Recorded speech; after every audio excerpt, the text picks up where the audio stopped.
Good day, everyone. Welcome once again to our Zoom Bible study, Tuesday edition. The Word of God is alive and powerful, sharper than any two-edged sword, piercing even to the dividing asunder of the soul and the spirit, and of the joints and the marrow, and is a critic of the thoughts and intents of the heart.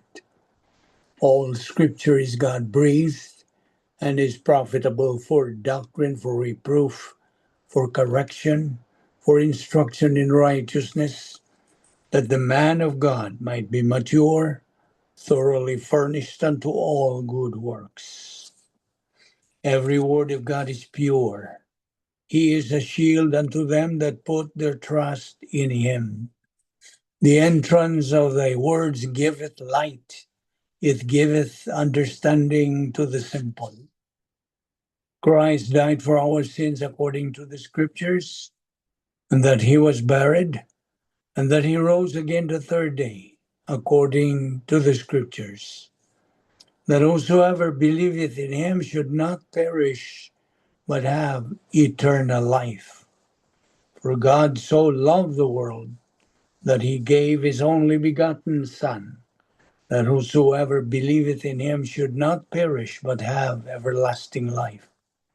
For God sent not his Son into the world to condemn the world, but that the world through him might be saved.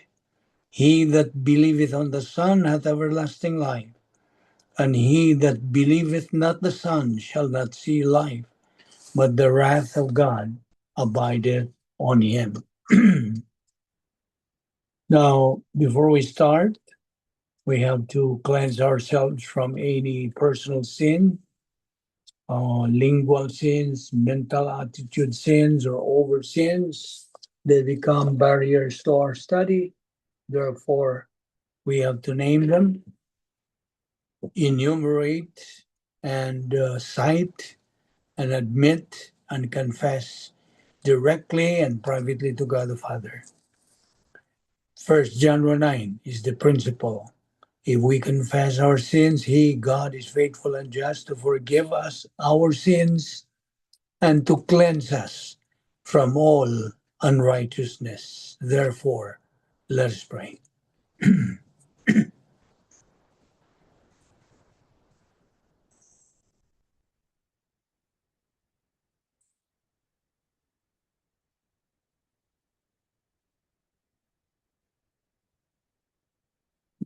Let us pray. We consider it a privilege, Heavenly Father, to have this opportunity of fellowshipping with Thee in the Word. We pray that God, the Holy Spirit, will take a portion of what we are going to study today and make it a source of blessing and challenge, as well as contributing to our acceleration to the high ground of maturity. We know, Father, that without this, we have no real purpose to remain in this life unless we attain that stage of spiritual maturity, since we have been given the logistical support of grace on which to do so. And therefore, may we fulfill that objective as we persist in our assimilation of your word. All this we ask in Christ's name. Amen. 7 things that we believers must remember every day. God is our Heavenly Father. The Lord Jesus Christ is our only Savior. Heaven is our only eternal home. The Word of God is our guide in our Christian life. Every believer in Christ is our family. The good news of salvation, the gospel, is our message. Our destiny is maximum glorification of God.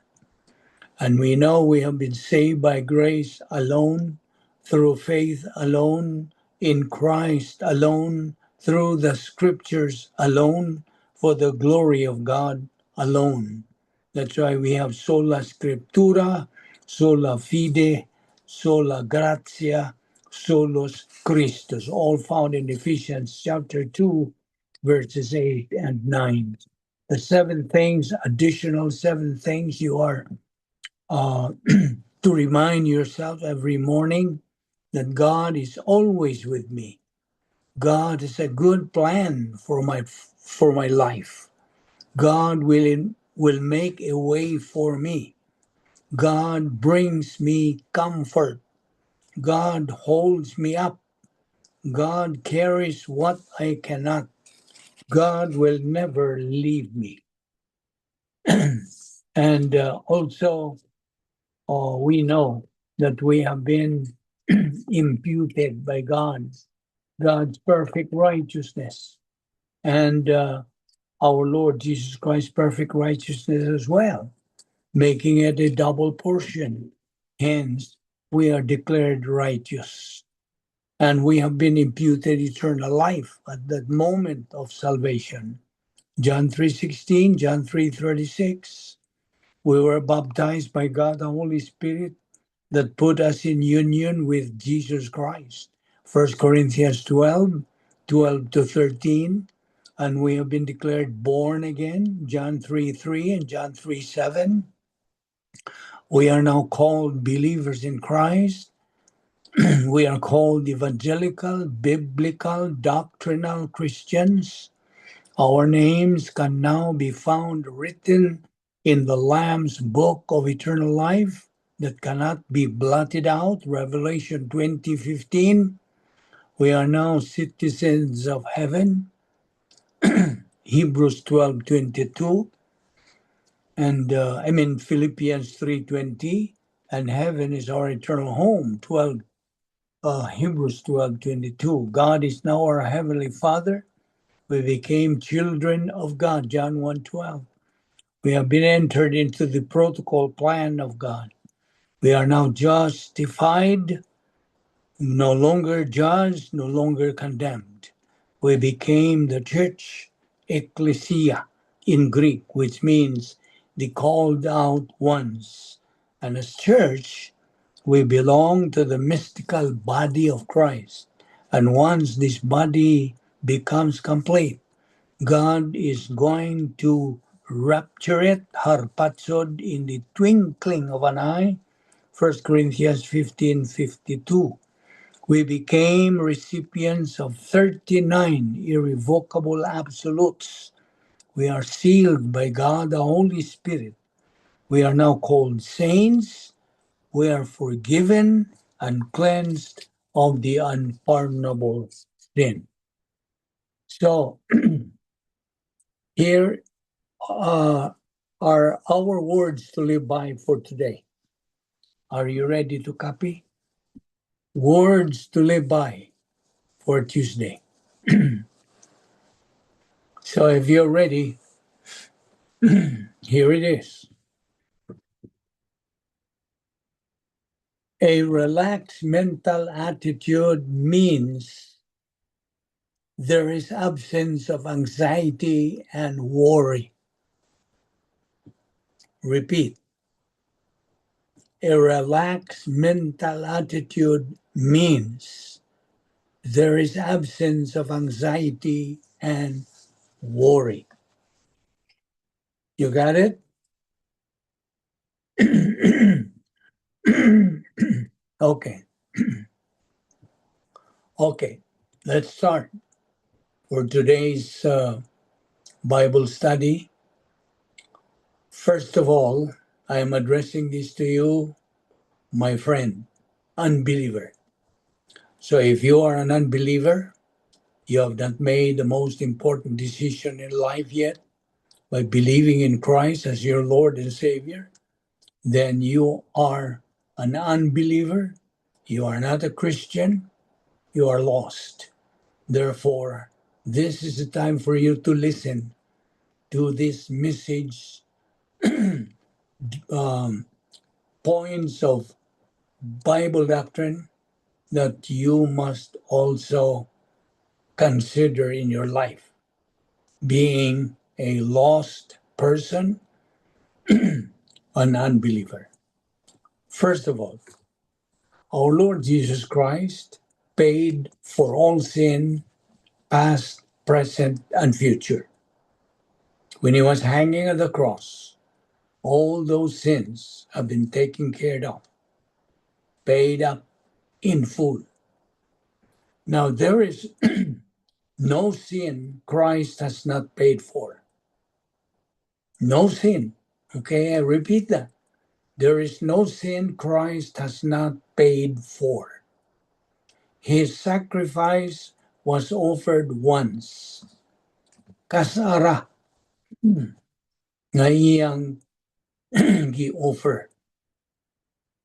His payment was complete. Hingpit kumplito. Nothing remains to be added. In Colossians chapter 2, verses 13 to 14, it says, having forgiven you all trespasses, nailing it to the cross. In Hebrews 10, 12 to 14, one sacrifice for sins forever. He hath perfected forever. In Hebrews 10, 17 to 18, their sins and iniquities will I remember no more. There is no more offering for sin. One sacrifice, one payment forever. Ayaw na kalimti ka ng hangtod na sa kangturan.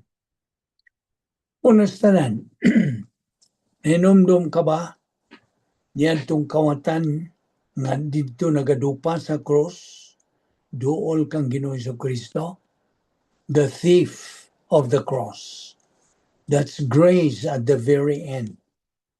In the scripture, ana ato kining mabasa diha sa Lucas kapitulo 23, versikulo 42 ngadto 43. The thief had nothing left to offer. Wala. Wala gid siya halad. Okay? Yes, to offer means to halad. No good deeds to point to. Wala. No time to repair the damage of his past. No opportunity to undo the mistakes he had made. His life was ending publicly, painfully, and without honor.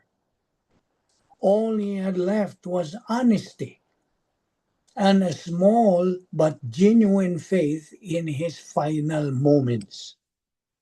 So, he spoke, not with excuses. Wa siya mangayog kanang pasaylo ako sa akong nabuhat. Wala. No excuses. Not with demands, only a simple request. Jesus, remember me. Ora gitong iyang gihangyo. Inumdumi lang ko. And Jesus answered immediately. Not with hesitation, not with requirements, but with grace. Gracia. Unsay tubag ni Ginoo Kristo, karong adlaw magauban ka kanako didto sa paraiso. Today you will be with me in paradise. In that moment, yan ang higayuna. Kadtong maong kawatan discovered what grace truly means. Dito niya madiskubre unsay bot pasabot gyud sa pulong nga grasya. So, ang redemption was not earned. It was not postponed. It was not reserved for people with spotless records or years of faithful service. Grace met him exactly where he was at the very end. This story reminds us that it is never too late. Dili yun. Kanang ulahi to turn to God. Kaya ang kaluwasan is not determined by how much time remains, but by who you trust with the time you have. Ang grasya does not measure worthiness, it responds to surrender. Walay tao, no one is beyond mercy. No moment is beyond redemption. Even with the final breath, katapusan niyang ginawa, Jesus saves. You see? So kini ang application ba hiniini? Do you believe God's grace still applies to you today, right now, without delay and without condition? You see? Wala mga kondisyon. Ang Diyos nagapaabot lang yun sa imong pagdawat sa kaluwasan. Kaya ang kaluwasan sayod naka, grasya, gasa. Unsa may mo makita sa gasa, imo ba ng bayran? Dili. Ang imuha, your part is simply either you receive it, you accept it, or reject it. Mao kini ang grasya, gasa sa Dios. Iyan ang itanyag nimo. Ihatag ni nimo freely. Kana, kung mo gamit ka na sa imong positibong bahin, sa imong kabubuton. Now, sa laing bahin, ang pag-adto sa impyerno, dili ra ba aksidente? Dili. Kapilian na, it's a choice. Right? So, ang mga tao are choosing to go to hell. Mo na ilawing tinuod. Ilang gipili, nga moadto sila sa impyerno. Mo bito na, akong mga amigo mga utana, bek. Nga naman nga na may mga taong moadto sa impyerno. So ako silang gitubang nga. Tungod sa ilang kabubuton. Ilang kabubuton, ilang pagbuot nga moadto dito. Why mabasol sila ra? You see? So people are choosing to go to hell. They don't want to obey the word of God. Ang tinuod yun. Dili sila buot nga mo, sunod sila sa mando sa Diyos. They want to live the way they want to live. And there is a place called hell, one way in and no way out. Hell is for real. If you miss heaven and hit hell. Now, kinsa man ang sayop? Whose fault is it? It's your own fault. Imong sayop. Produkto kara sa imong desisyon. Now, here is from Last Days Perilous Times.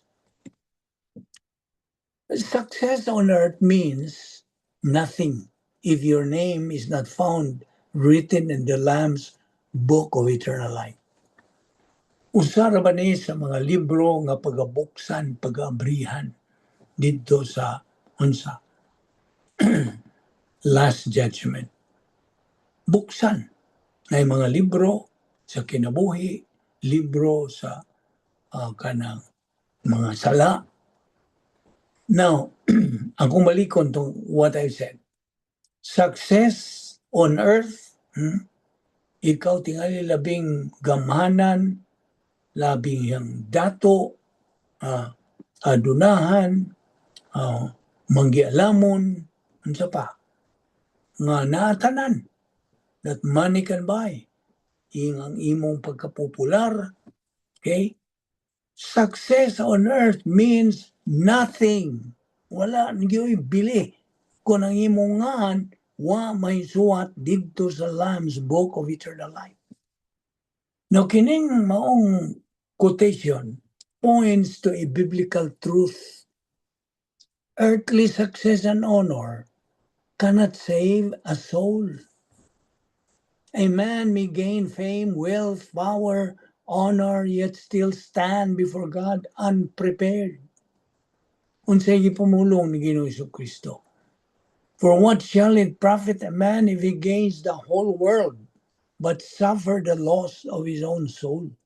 Nanas Marcos 8:36.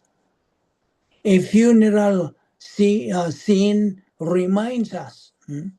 Ano bang paglubong sa usa ka patay reminds us that death comes to every person. Of course, kitang tanan mga matay man.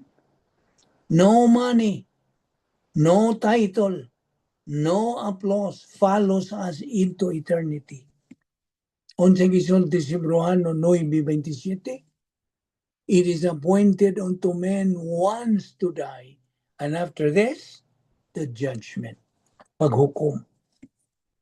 Abi nimo, ang libro sa kinabuhi, the book of life in scripture, represents those who belong to Christ, those washed by His blood and saved by grace. Naluwas sila pinagi sa grasya. Ang pinadayag, Kapitulo 20, versikulo 15 na kanayon, and whosoever was not found written in the book of life, paminaw, whosoever was not found written in the book of life was cast into the lake of fire. Na, pulong sa Diyos na. Many people spend their whole lives building success on earth while neglecting the relationship with God. Huwag yun nila panumbalinga ka na. The Bible warns us not to live only for temporary things. Lay not up for yourselves treasures upon earth where moth and rust doth corrupt. Matthew 6:19-20. Ang mayong balita is that God made a way for our names to be written in the book of life through Jesus Christ. Pinagi lamang sa imong pagtuo kang Ginoong Jesucristo. Pagdawat niya nga imong personal nga manluluwas og Dios nga kining imongan mahisulat didto sa maong Lamb's Book of Eternal Life. For God so loved the world that He gave His only begotten Son, John 3:16. Ayaw nakalimti. Salvation is not earned by success. Man-made religion, dili. Good works, dili. It comes through repentance and faith in God. Pag-inulsol, ug ang imong pagtuo kang Ginoong Jesucristo. One day, the applause will stop. Okay? Hunong na yun. One day, the business deals, the fame, the trophies, and the possessions will be left behind. Mabili na, tanan. The question will not be how successful you were on earth. Dili na. Mo'y kanang manungdanon. But whether you know the Lord Jesus Christ. When you stand before God, sa dihang ikaw mag-atubang na sa Diyos, okay, will your name be found written in the Lamb's Book of Eternal Life? Karong adlaw, paminaw. Paminaw, higala, na dili magtotoo. Today is the day to repent. Believe the gospel and follow Christ while there is still time. Samtang napay higayon, time is running out. Nagkaupos na. Okay? Isaiah 55:6 says, seek ye the Lord while He may be found. Call ye upon Him while He is near. Get right with God, my friend. Get right with God. Kaya laing bahin, bahin kini sa atong mga higala diha sa usa ka pundok, labi ka dakong pundok, Catholics. Now, listen, Catholics who are making comments about a sign, anita na by sign, do Catholics go to heaven when they die? No, they don't. Okay? When they make comments on that sign, they are proving that its statement is true. They all declare, they proclaim that when they take their last breath, when they die. They will die with sin and have to be purged, purgahon, of their sins in purgatory. Suppose we make a new sign that would say like this, okay? When Catholics die, they go to purgatory. And when Catholics read it, I think they won't be offended. Or when Catholics die, they don't go to heaven, they go to purgatory. So, the Catholic religion teaches that Catholics, when they die, will either go to hell due to mortal sin or purgatory for the purging of lesser sins they died with. O na ilang ituhuan. So Catholics say they don't go to heaven when they die. They say they go to purgatory. And they're happy with that. Malipayon sila ni Ana. Are you going to enter heaven immediately when you take your last breath? Yes or no? Tubaga na. Catholics? Kamo diha nga nagpaminaw nga mga higala na akong mga Katoliko, of course, gikan man ko diha. Okay?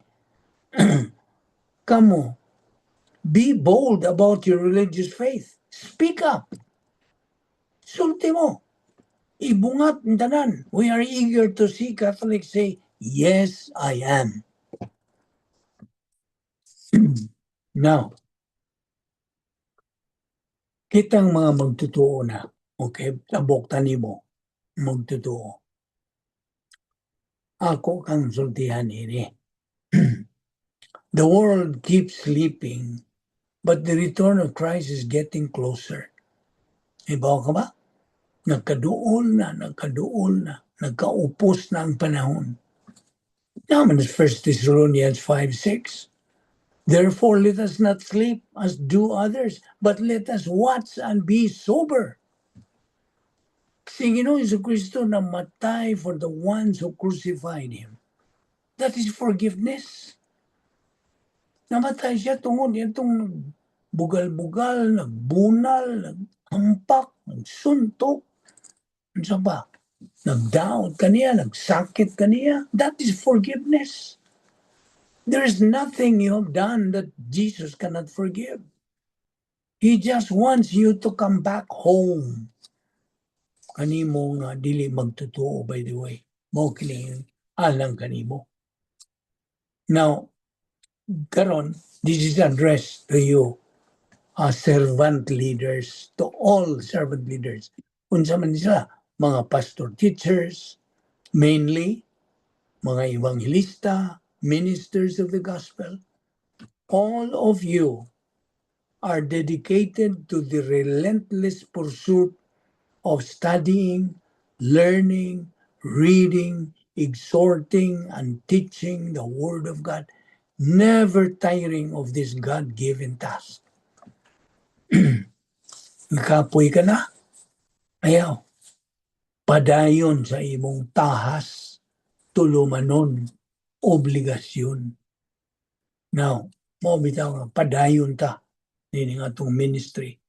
Pag-proclaim, pag-declare sa mayong balita sa kaluwasan o sa sabwag, pagpakailap, ngadtos kinutumyan yung dapit nining kalibutan na sa atong mga igsoong mga magtotoo.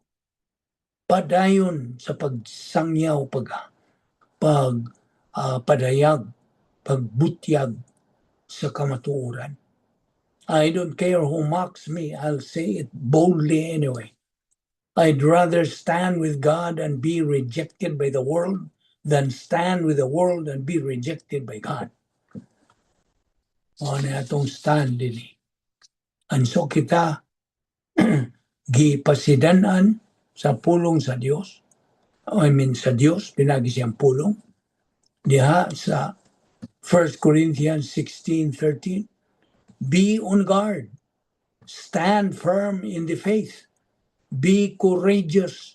Be strong. Naon sa man yung pagka-strong kung wa kay pagtuon sa pulong sa Dios. Why bali man lang nimo. O man lang nimo na kwinta sa imong kinabuhi. Nga mao mangyud ka na ang Yahweh nga ikaw makasibong sunahan. Maka-abanti sa imong Kristiyanong kinabuhi. Atiman ka maninoon sa mga temporaryong mga butang.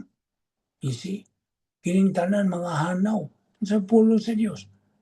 Heaven and earth shall pass away, but my word will never pass away. O nang kining atong gitun-an, dili na nimo pass away. Dili na nimo hanaw. Ug imo kining bawnon didto na inigadto nimo. Ngadto sa gingarihan sa Dios uban sa atong Ginoong Hesukristo. Mao na gihagit ka ikaw nga akong igsoong magtotoo. We challenge you. Pick up the pieces nga imong nga gusbat, wa na lang nimo tagda. Padayon sa pag-unsa, sibog sa unahan, pagtuon, pagkat-on, pagtuo, paggamit sa pulong sa Dios sa imong kinabuhi. Kay mao na ang paagi nga ikaw makasibog through the spiritual momentum. Spiritual momentum ang imong pagbuylo sa imong kinabuhing Kristiyanon. You see? Kung baka makaamgo ni mga panghitabo na karon ining kalibutan na. Grabe na. Calamities, earthquakes, catastrophes. You see?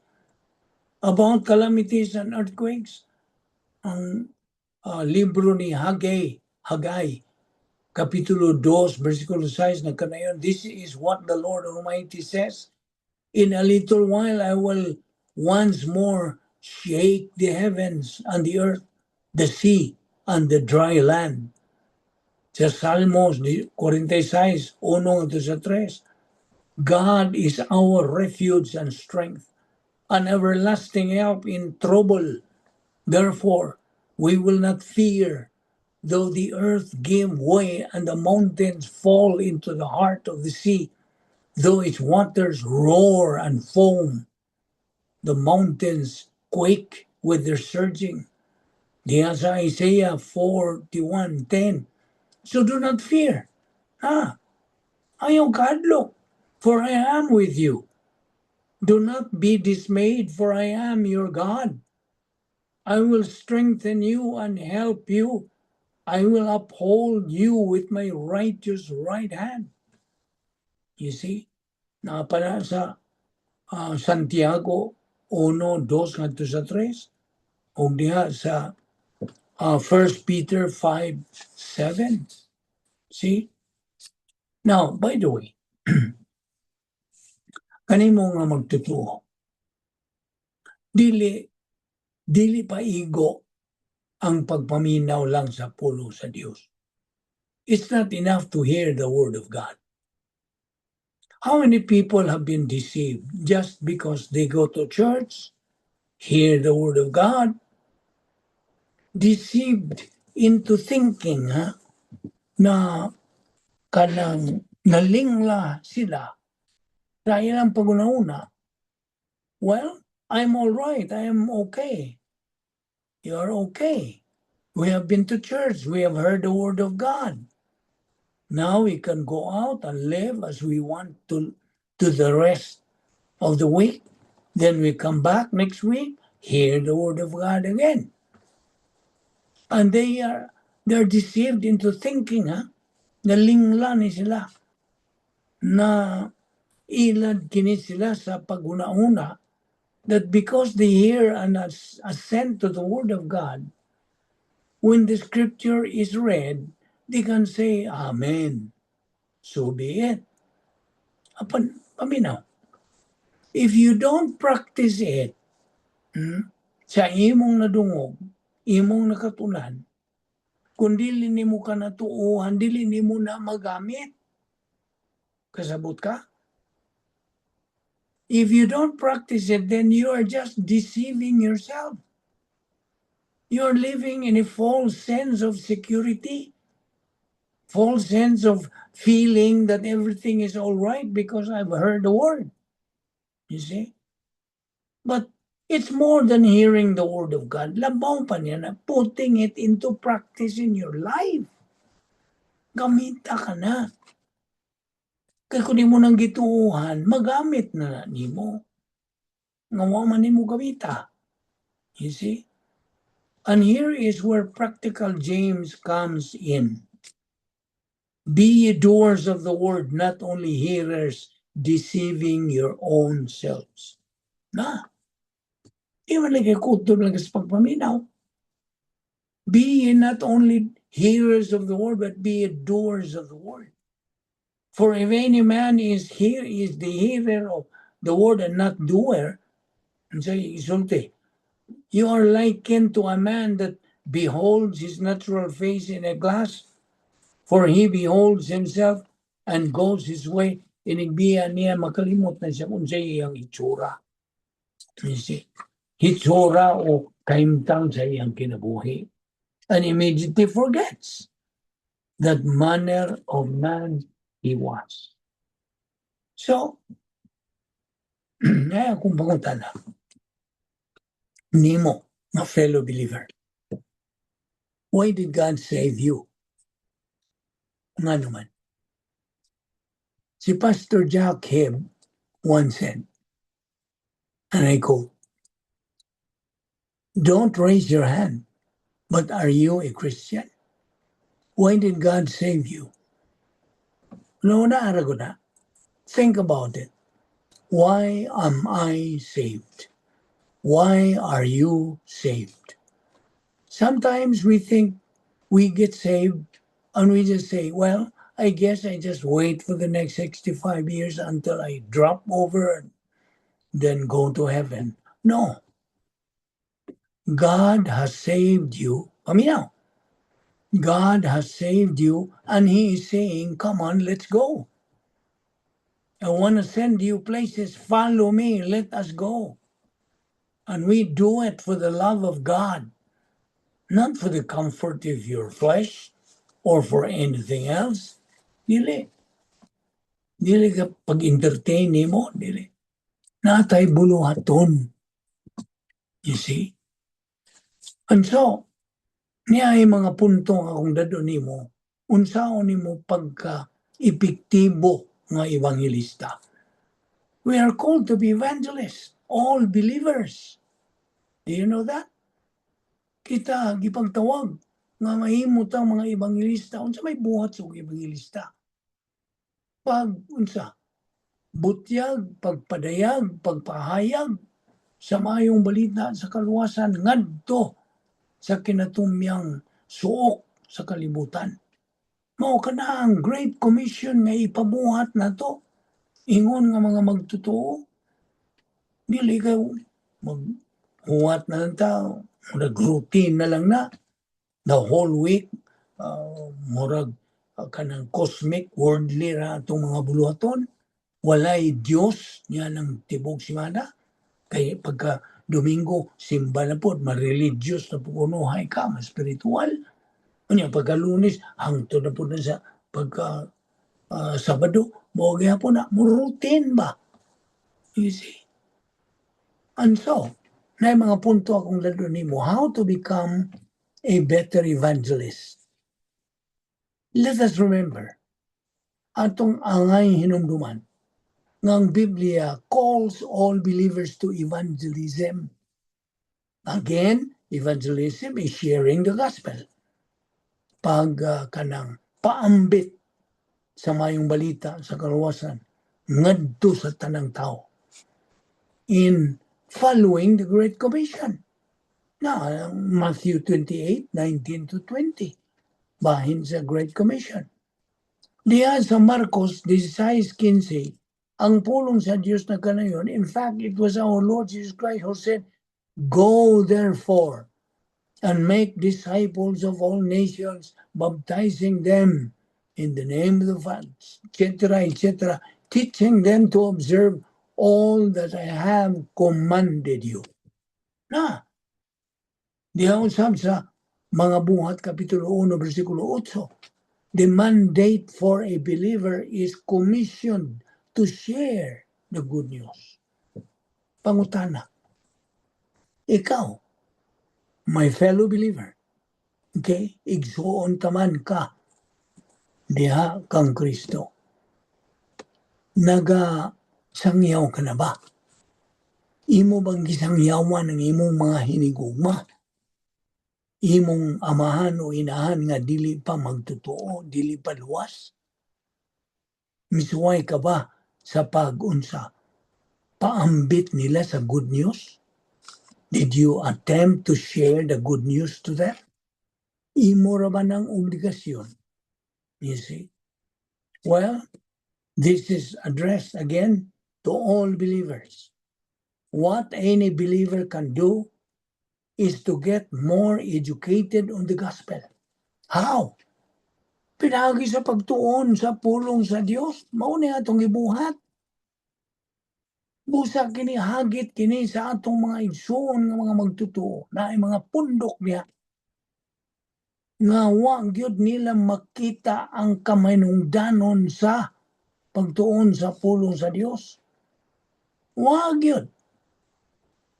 O kay tungod kay wa man sila gana, gugma o panahon nga ikagahin sa pagtuon sa pulong sa Dios.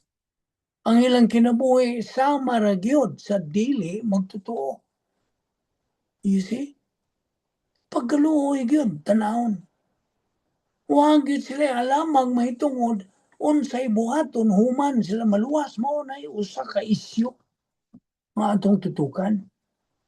So, si Ginoong Jesucristo, okay, nagasulti nga gikinahanglan nga atong buhaton kini, pulong kini sa Dios, mando kini sa Dios.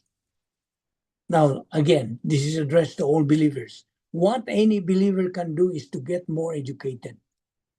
Be educated. Pagtuon, pagkatuon, pagtuo, paggamit sa unsa. Sa mayong balita sa kaluwasan. Now, the gospel. Now, this one is a quote from Dr. Turek. There's sa to, nila ni Kirk, Dr. Kirk, Turek, who's taking over the place of the late Charlie Kirk, turning point, ang turning point of America. It further said, you should not just know what you believe, why you believe it, because people can have questions. Mangutan naman, kadtong imong sangyawan, unsa may imong igatubag kung wa kay igong kaalam o kasayuran o kanang kahibalo sa unsa sa mayong balita sa kaluwasan. That's right, people want to be informed, want to be explained in a clear, concise way. In other words, there are people who maybe are just curious. See? Curious na sila to know. But there are others who really are sincerely in search of the truth about the gospel. Muna, kita nimo ang tahas nimo, ingon nga magtotoo. So it's important and it's a necessity nga usa ka magtotoo gets educated first of all by studying, learning, believing, and applying the Word of God. That is where a believer is educated.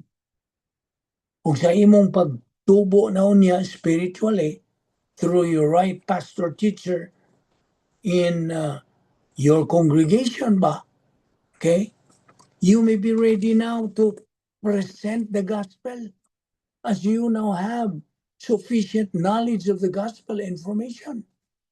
Then get ready yourself. And damay mong kaugalingon when opportunities come your way. You see, ang Diyos Espiritu Santo nagahuwat lang yun to play His salvation ministry role. Nagahuwat lang siya. Nagapaambot lang siya. Thus, be always ready. Ask God for opportunities to put into full gear your knowledge about the good news of salvation. Paminaw. as Dr. Turek said, further explained about this, evangelism, as Dr. Turek further explained, is not harvesting all the time. Daily. In fact, if you think you want to get somebody to the foot of the cross with every conversation, you're gonna do it. It's too daunting, too intimidating, too overwhelming. That's not the way life normally works. Normally, when somebody becomes a Christian, it's a series of events that bring them to Christianity. Not usually just one event, although there are exceptions. You see? So, hangit kini, nimo nga magtotoo. Ako kang hagiton yun, kanunay, ini atong ministry. Okay, this is the thrust of this ministry, to wake our fellow believers up, na sila mahigmata unta. Ana, gamay na lang ang kuwang, gamay na lang ang naibilin nga panahon. You see? Kanimo nga dili magtotoo labaw na. Una-unaan nagmayo. Nga, kung masipyat ka sa paghimos labing mainungdanong desisyon sa imong kinabuhi, sipyat ka sa tanan. Anto ka sa laing lugar, opposite sa langit. Mao kini atong tahas, mao kini ang thrust sa ministry. Nga makakabot kita sa labing layong mga dapit nga makaabot kini atong Zoom Bible study, nga makaanggo sila unsa kami nung danon sa kaluwasan sa atong kalag. You see? Believe on the Lord Jesus Christ and you will be saved. Acts 16:31. Sayod ka na, we are saved by grace through faith, not of works. Dili sa atong mga binuhatan, lest anyone should boast. Ephesians 2:8 and 9. Yan ang higayon nga ikaw maluwas, paminaw, dili magtotoo. God takes over and provides you 39 irrevocable things plus one. Unsa man plus one? Feeling of the Holy Spirit, which is spirituality. Nga itong pagka-spiritual. Kung ikaw walay pulong sa Dios, ang imong kinabuhi karnal. Karnal. Opposite ka na sa spiritual. Kung ikaw magatuon sa pulong sa Dios, kung ikaw nagmakugihon, nagmakanunayon, o malahutayon sa imong pagtuon sa pulong sa Dios, nga ikaw nagatubo na spiritually, then ikaw kandidato nga mahimong mananaog sa kinabuhi. You're a potential winner in life. Spiritual manguka. So, ang pagka-spiritual o pagka-karnal, they are absolutely different. You see? So, kung wa kay pulo sa Dios, wa ka magatubo, ikaw karnal. Karnal. Unod nun ang imong pagkinabuhi. Kalibutanon. Apan kung ikaw nagatubo sa pulong sa Dios, gumikan sa iyong pagkamakugihon, you have been plugged into doctrine, you are growing spiritually, then spiritual ka. You can execute now the plan of God sa imong kinabuhi. Timan ninyo na. Timan nini. Dili ka makatubo. Imong kalag, dili makatubo spiritually kung wa kay pulong sa Dios o wa ka makugihon pagtuon sa pulong sa Dios. Nakita nimo unsa ka manungdanon sa pulong sa Dios diay? See? Kaya ang tao God, ana siya gitawag na to in English of breaking point sa iyong kinabuhi. Every person. Okay? matag tao nga mahimugso ning kalibutan na naagyo na siya ay breaking point. But pasabot nga naay panahon nga I don't know saan na ito pag binisaya na ning breaking point. Mo na ang higayon sa iyong kinabuhi. So, all people are going to church out from this church naman, are going to check out from this world in due time. Okay? God's timing is what? Perfect na ba? Di man nila. Usana sa unsa kinaiya sa Dios. Ang iyang timing perfect. So, tahura ang kabubuton sa tao kung mudawat ba siya o mo salikway ba siya. That is his option. Di man nila. Iyan ang kapilian. He is the one answerable, accountable, and responsible for every decision he makes. Kita nimo? So don't ever try to control other people's free will. Ayaw. Ayaw pong sa akin. Wa may pugos ni. Dili na Diyos kung mamugos siya. Dili na kinaya sa Diyos nga mamugos. Igo lang siya sa pagbutyang, pagpadayang, pagpahayang for you to believe or to reject. Kita nimo? So ayaw suway to control other people's free will because you cannot. If you do, kung iyo nang buhaton, you're just wasting your time. Sikusay ka lang sa imong higayon, imong panahon. Kaya ang function of human volition is a divine design. Paagi na sa Diyos, oy. Iyan ang gidisinyo sa kaniyang tungwa pa ang tanan. This divine design is to appropriate what God commands and to reject what God prohibits. So, ang imong pagsalikway ni Kristo as Lord and Savior is a maladjustment. Kita nimo? Nainamdom ka sa 3 adjustments that man has to make ngadto sa Dios. Kantong gitawag nato satjog, kanang ratjog o matjog. Unsa man ning mga jogjog. Okay, ato mong abbreviate. Kining satjog, salvation adjustment to the justice of God. Kining ratjog is rebound adjustment to the justice of God.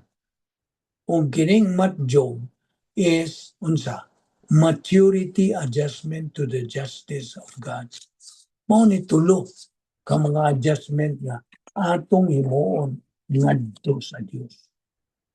Now, unsa man gyud mga kondisyon kun bahin o kaluwasan? Na may mga kondisyon. There are 10. You know what are these 10 conditions of salvation? Number 1, possession of human life. Kinahanglan na kay ginabuhi. Ginawa ka, buhi ka. Genesis 1:26-27. Ikaduha, spiritual death of entire race. Sa ang tanang mga kanang mahimugso ning kalibutan na patay spiritual. Na naman, tugon kay mga kagikan tani Adan ug ni Eva. Nangalaglag. Kay laglag man sila ang ilang kahimtang, kita nga mga nangaduhig. You see? Atong napanunod ang ilang unsa? Spiritually dead. Mo na spiritual death of entire race. Ikatulo, ang imong pagkasayod nga na murag na imong kanang murag ka you're inquiring murag magnay Dios. That is God consciousness. Mo na ikatulo. Ikaupat, universal grace. Ang grasya sa Diyos alang sa tanan.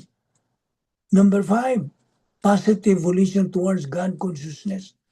Nga magpositibo ka ngadto sa imong kanang pag nagsiksik ka nga naagi Dios. You see? Magpositibo ka. Nya ikaw provision of salvation.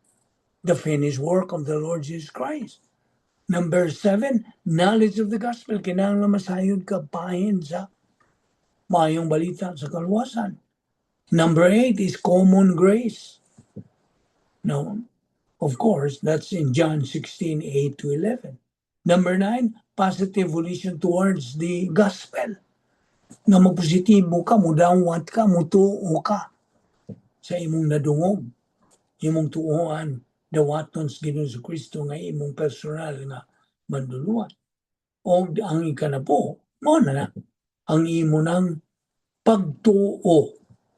Imo nagyong ibutang ang imong 100% nga pagtuo kang Kristo ingon na imong manluluwas. Mao na ang napo ka mga kondisyones bahin kaluwasan. Di man hingala nga dili magtotoo. Ang Dios dili buot nga naay malaglag, kundi ang tanan unta maghinulsol. Na segundo Pedro 3:9. You see, He's not willing that anyone should perish, but that all should come to repentance. 1 Timothy 2:4, God wants all men to be saved. Pag yung kamutuon niya na. And so, God wants you to be saved and to come to a knowledge of the truth. Muna atong sigihan ng malmal nimo sa atong pagtuon ni mga bahina. Ay kining tanan alang sa kayuhan kanato, either kung di ka ba magtotoo o magtotoo ka ba. Okay. So is there any question na bakay pangutana? Nagpaabot ko kung na bakay pangutana o pagpaklaro o na bakay ikasalmot. You have any question? You want to be clarified? If there is none, then mayo. I hope na klaro nimo katong tanan nga itong ipangisgutan. Padayon kita ni nga itong matag simana nga tuon sa pulong sa Dios under the ministry of Vic Balbido Evangelistic Ministry. Atong iampo gini nga mga padayon sa paglihok ang Espiritu Santo aron sa paglamdag kanatong tanan, kanimo ilabi na nga dili magtotoo o kanimo nga magtotoo na ikaw magatumo sa himong kalag pinagi sa pagsunod sa atong ministry slogan, Operation SLBA, study, learn, believe, and apply the Word of God. Let us pray. Heavenly Father, we thank you for the grace opportunity of fellowshipping in your Word today and learning especially the doctrine that we just took up. Inaot ng Espiritu Santo, magahagit ka namo to continue feeding our soul with your Word hangtod nga magkakabot kami sa pleroma stage, the higher ground of maturity, and thus become winners niining kinabuhiya and in the life hereafter. Gampo kami niining nagasunod sa among Zoom Bible study, lamdagan nimo sila, o dasigo nimo sila, agito nimo sila. Nga unta, kining tanan nga mong ginahisgutan, mahimong panalangin sa ilang kinabuhi. Dili kawang nga mong ginabuhat, kini ang labing may nung danong higayon sa tibok adlaw. Salamat ning ministry na imong gigamit. Dadang kami pagbalik next week. Aron kami makapadayon nining among spiritual momentum. All this we ask in Christ's name. Amen.